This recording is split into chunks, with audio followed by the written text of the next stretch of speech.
So I think it's different situations call for different answers and different solutions.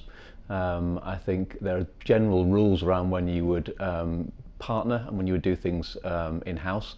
Normally I would say if it's a commodity piece of technology, an ERP system, an HR system, typically in those situations you would have some in-house capability, but a lot of it you would go to the market for, you go to a third party for and buy that capability in. It's not going to differentiate you from your competitors, and therefore why wouldn't you buy the commodity at the cheapest price? Conversely, when you get to technologies which are genuinely going to differentiate you from your competition, in those situations it's much more of a driver to bring that technology in-house. It protects your IP. Your team have got the greatest knowledge of what the business is doing and where it's going, and therefore you really have the greatest knowledge around what you want to do.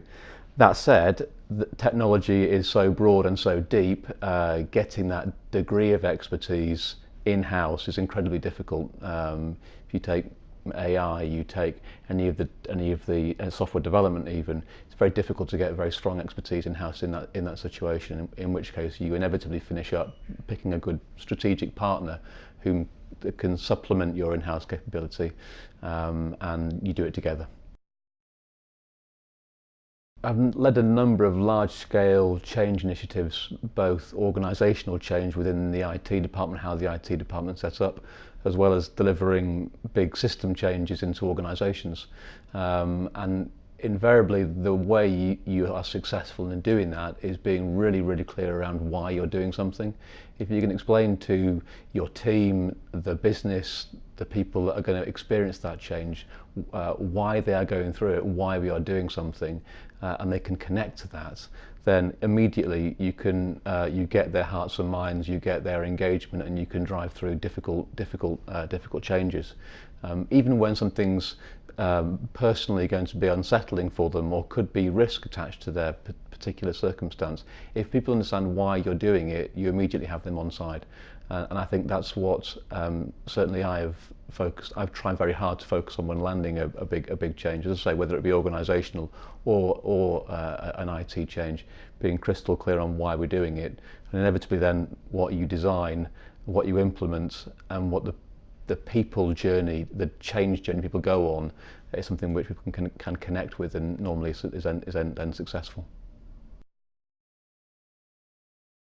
I guess I used to look at partnering with third parties, or how to do work, create or consume, as being predominantly we would create it ourselves. And the last company I worked for, a very large retailer, had a very large IT team, and therefore we were able to build that capability in-house.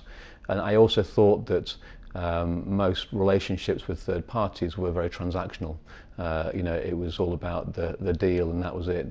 I think the model has changed significantly over the last 10 years, and B, my understanding of how that model can work has also changed significantly over the last 10 years. And so my feeling now is that the only way in which you can be successful is to have a strong internal IT team, but 100% have to supplement it with strong relationships with technology partners to deliver both the commodity and also the differentiating tech.